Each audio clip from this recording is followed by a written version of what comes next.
KTV Originals। নমস্কার, Kolkata TV ডিজিটালে আপনাদেরকে স্বাগত। আপনাদের সঙ্গে এই মুহূর্তে রয়েছে আমি অভিক। নতুন বছরে আমরা এই মুহূর্তে প্রবেশ করেছি আর নতুন বছরের নতুনভাবে শুরু করছি আমাদের আজকের এই জেলার বুলেটিন। আর নতুন বছরের প্রথমে কি কি খবর ঘটলো, কোন কোন জায়গায় কি কি হলো দেখাই আপনাদের।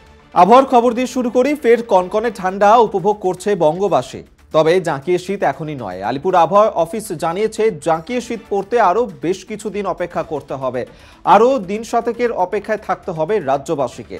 এরপর থরথরিয়ে কাঁপতে পারে কলকাতা সহ দক্ষিণবঙ্গ, বেশ কয়েক ডিগ্রি নামতে পারে পারদ। তার আগে ফের পারদ চড়বে। বুধবার কলকাতার সর্বনিম্ন তাপমাত্রা 14 ডিগ্রি সেলসিয়াস। জেলার দিকে তাপমাত্রা খানিকটা কম থাকবে। ভোরে হালকা থেকে মাঝারি কুয়াশা থাকলেও বেলা বাড়লে তা কেটে যাবে। হাওয়া অফিস সূত্রে খবর, এই মুহূর্তে আমাদের রাজ্যে উত্তর পশ্চিম দিক থেকে যে হাওয়া প্রবেশ করছে তা শীতল নয়, যে কারণে রাজ্যের তাপমাত্রা স্বাভাবিক বা স্বাভাবিকের থেকে 1 ডিগ্রি বেশি চলছে।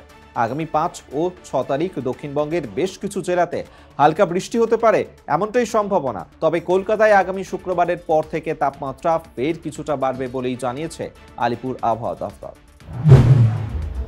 মা শারদার জন্মদিন 171তম জন্মতিথি, আর তারই জন্মতিথি উৎসব পালিত হচ্ছে বেলুড় মঠ সহ রাজ্যের বিভিন্ন জায়গাতে।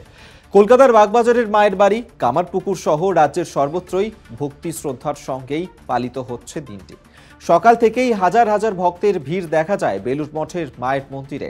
সকাল 7টা থেকে বিশেষ পুজোর আয়োজন করা হয় বেলুড় মঠে। উৎসব সাড়ম্বরে পালিত হয় জয়রামবাটি মা শারদার জন্মভিটে, সেখানেও জয়রামবাটি মাতৃমন্দিরে বিশেষ অনুষ্ঠানের আয়োজন করা হয়। সকালে মঙ্গল আরতির মধ্যে দিয়ে শুরু হয় দিনের সূচনা। প্রভাত ফেরিতেও অংশ নেন অগণিত ভক্ত।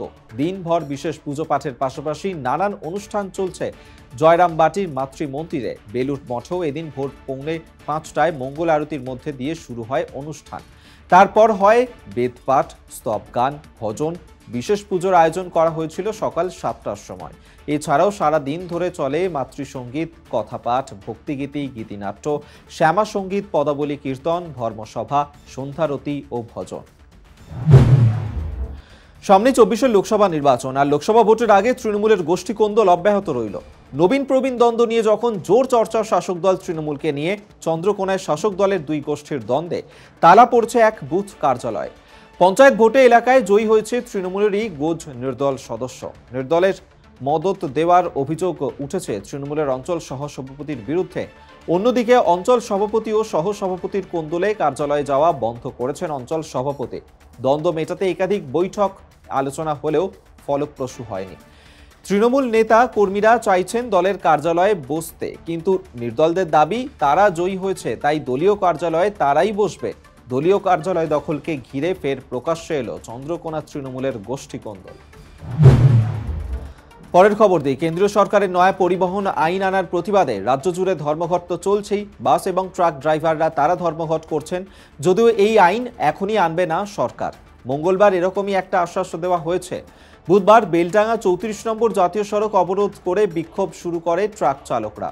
টানা 3 দিন ধর্মঘটের জেরে কাঁচা মাল, শাকসবজি সহ অন্য নিত্য প্রয়োজনীয় সামগ্রী চাহিদা বাড়ার সম্ভাবনা শুরু হয়েছে। এই ধর্মঘটের তালিকা থেকে বাদ যায়নি হলদিয়াও। হলদিয়াতে কর্মরত সকল ট্রাক ড্রাইভাররা অনির্দিষ্টকালের জন্য ধর্মঘটে বসেন মঙ্গলবার থেকেই, যার প্রভাব পড়ে মেদিনীপুর শহরের পেট্রোল পাম্পগুলোতে। শহরে যতগুলো পেট্রোল পাম্প রয়েছে তার বেশিরভাগ পাম্পেই নেই কোনো পেট্রোল ডিজেল। এতে চরম সমস্যায় পড়েছে পেট্রোল পাম্পের খরিদ্দাররা। বুধবার সকালে ক্যানিংয়ে সবকটি রুটের প্রায় শতাধিক বাস বন্ধ রেখে বিক্ষোভ দেখান বাস চালকরা। অন্যান্য বাস কর্মীরাও বিক্ষোভে সামিল হন। ক্যানিং, বাসন্তী, ধামাখালী, চুনাখালী, ঝড়খালী সমস্ত রুটের বাস বন্ধ থাকে সকাল থেকে। এতে সকল থেকেই যাত্রীদের চরম হয়রানির শিকার হতে হয়। নিহত আইনজীবীর পরিবারকে প্রাণে মেরে ফেলার হুমকি, তার পরিবারকে আদালত পুলিশ নিরাপত্তার নির্দেশ দেওয়ার পরেও হুমকির মুখে পড়তে হচ্ছে। পুলিশের ভূমিকা নিয়ে প্রশ্ন উঠছে, আদালত এই প্রশ্ন তুলল।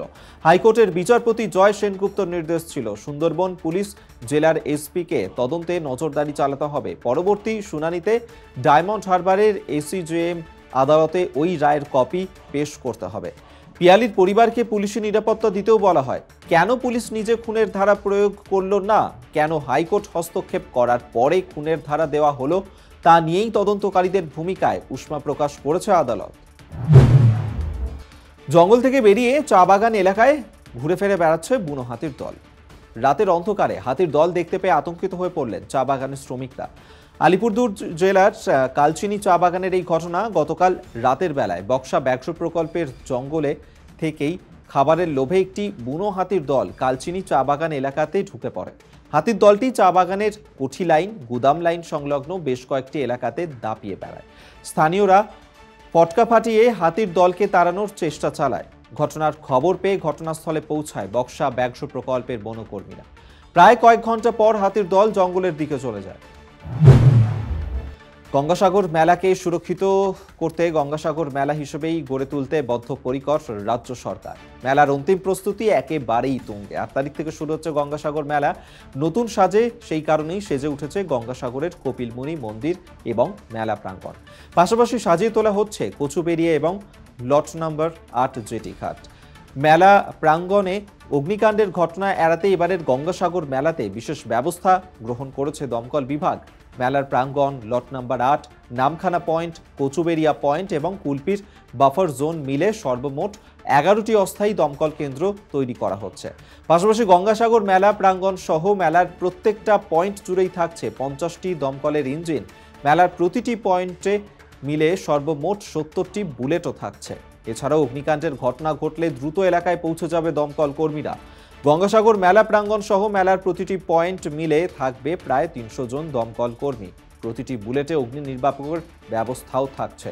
মঙ্গলবার সাগর মেলার পরিকাঠামো ঘুরে দেখেন দমকল মন্ত্রী সুজিত বসু, দমকলের সহকারী সচিব মনোজ আগরওয়াল, দমকল ডিজি রণবীর কুমার। এদিন কচুবেড়িয়ার সবকটি জেটি ও জলাধার ঘুরে দেখেন মন্ত্রীরা। জেলা সারাদিন আজ এখানেই শেষ করছি। অন্যান্য সমস্ত খবরের আপডেট পেতে হলে অবশ্যই আপনাদেরকে নজর রাখতে হবে কলকাতা টিভির ফেসবুক পেজে, আমাদের ইউটিউবে, আমাদের ইনস্টাগ্রামে। এছাড়াও আমাদের online site Kolkata TV online, সেখানেও প্রচুর খবর পেয়ে যাবেন, প্রত্যেক মুহূর্তের আপডেট পেয়ে যাবেন। তাই দেখতে থাকুন কলকাতা টিভি, রাত দিন 7 দিন।